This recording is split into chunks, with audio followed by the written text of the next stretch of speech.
खबर अब दुनिया के सबसे बड़े मक्का उत्पादक देशों से, क्योंकि दुनिया के सबसे बड़े मक्का उत्पादक देशों में शामिल चीन ने नए कृषि अनुमान जारी कर दिए हैं। और सबसे बड़ी बात तो ये है कि चीन ने मक्का के उत्पादन, खपत और आयात के अनुमान में कोई बदलाव नहीं किया। इससे ये इशारा मिलता है कि फिलहाल चीन को अपनी मक्का सप्लाई को लेकर कोई बड़ी चिंता नहीं।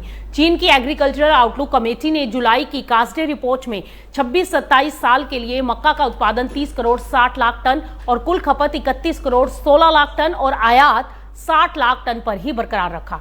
वहीं पशु आहार यानी फीड सेक्टर में मक्का की खपत का अनुमान 20 करोड़ 96 लाख टन पर स्टेबल रखा। यानी रिपोर्ट के अनुसार चीन के प्रमुख मक्का उत्पादक क्षेत्रों में मौसम फिलहाल फसल के लिए अनुकूल है। पूर्वोत्तर चीन में तापमान और मिट्टी में नमी फसल की जरूरत के मुताबिक है, जबकि उत्तर चीन में अच्छी धूप और गर्म मौसम फसल की बढ़वार में मदद कर रहे हैं। यानी कि आने वाले दिनों में बारिश से मिट्टी में नमी और बेहतर होने की उम्मीद है। हालांकि डिमांड के मोर्चे पर तस्वीर उतनी मजबूत दिखाई नहीं देती है, क्योंकि चीन में मक्का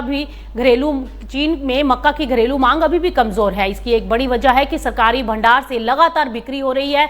पशु आहार में मक्का की जगह अब गेहूं, जवार और जौ का बढ़ता इस्तेमाल और कुछ मक्का प्रोसेसिंग यूनिट्स का मौसमी रूप से बंद हो जाना, यही कारण है कि चीन में मक्का के दाम स्टेबल है या फिर यूं कह सकते हैं हल्की गिरावट है। वैश्विक बाजारों की बात करें तो कारोबारियों की नजर अब अमेरिका और यूरोप की नई मक्का फसल पर है।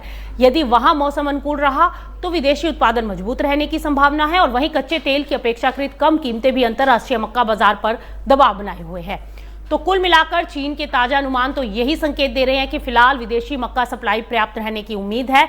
ऐसे में यदि प्रमुख उत्पादक देशों में मौसम सामान्य बना रहा तो अंतर्राष्ट्रीय मक्का कीमतों में बड़ी तेजी की संभावना फिलहाल सीमित दिखाई देती है।